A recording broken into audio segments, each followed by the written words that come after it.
All right, so let's get right into it. Have you ever felt like you're spinning your wheels in the gym? You're putting in the work, you're sweating, but you're just stuck. Well, this is for you. We're going to pull back the curtain on 3 silent mistakes that feel super productive but are actually killing your muscle gains. Yeah? Does that hit a little too close to home?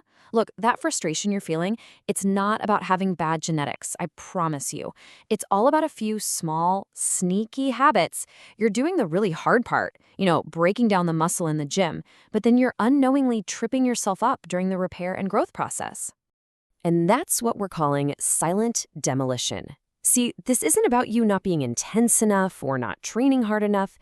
It's actually about these little things in your routine that feel right, but are the very reason you're stuck in neutral. So let's shine a bright light on them, one by one. Okay, first up, and this one is a big one, impatient programming. This is that classic tendency to jump ship on a perfectly good workout plan way too soon, basically cutting off your gains right at the knees. Think about it. You know how this goes. You start a brand new program. And for the first couple of weeks, it's exciting, right? The exercises are different, the soreness is real, but then the shine wears off. It gets a little predictable. And you make the classic mistake of thinking that boredom means the program has stopped working. And that's when you go searching online for a new plan, chasing that initial high all over again. But here's the thing, and this is so crucial. That moment where you get bored is exactly when the real magic is about to start. Just look at this timeline.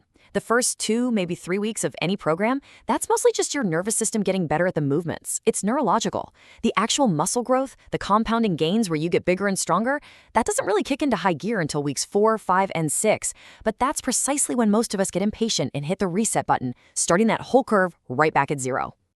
So you have to ask yourself this critical question. Am I in a real physiological plateau where my key lifts have completely stopped improving for weeks on end? Or is this just psychological restlessness? Am I just bored? Because your body doesn't need to be confused. It needs consistent, predictable tension to grow. All right, mistake number 2 is all about inefficient volume. And hey, if you're a fan of the classic bro split, chest day, back day, leg day, then you're gonna wanna listen up. The common wisdom is to go into the gym and just annihilate a muscle group 1 day a week. We all know that brutal Monday chest session, right? You can barely lift your arms the next day. But the goal of your training shouldn't just be annihilation. It needs to be stimulation. You have to give your muscles repeated signals throughout the week that they need to grow. And the science on this is pretty crystal clear. After you work out, the signal for your body to build muscle, it's called muscle protein synthesis, it only stays elevated for about 24 to 48 hours. So if you only train chest on Monday, by Wednesday that growth signal is totally gone. Your body's done repairing and growing. But look at the second bar. Hitting it twice a week keeps that growth signal turned on for way more of the week.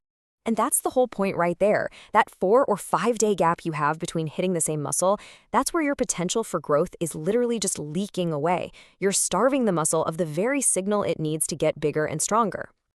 And finally, we get to the third mistake. And honestly, this is the one that really separates the people who hope for progress from the ones who guarantee it. And it's all about untracked effort. So which one are you? Do you train by feeling? You just walk in the gym and lift whatever feels right that day? Or do you train by evidence, using a logbook or an app to track what you're doing and ensure you're actually improving? Because relying on how you feel is just a recipe for staying the same. Our feelings are loyal to comfort, not progress. And let's just be brutally honest about why so many of us avoid tracking our workouts. It's because tracking makes you accountable. It removes all the ambiguity.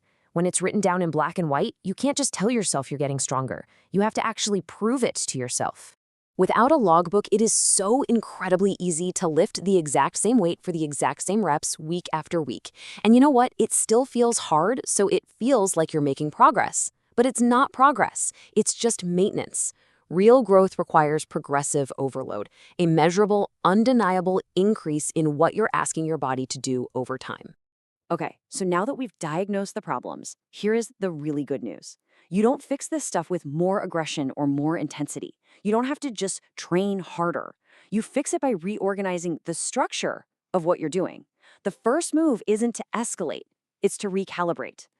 So here is your simple 3-step plan. First, take a controlled deload. For 1 or 2 weeks, just pull back from training to failure all the time. Let your system fully recover.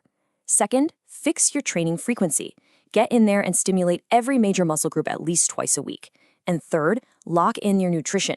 Make sure your protein intake is stable and consistent every single day to fuel all that new growth. So I want to leave you with this one final question to really think about. It's easy to train hard. Anyone can go in and exhaust themselves. But are you training smart?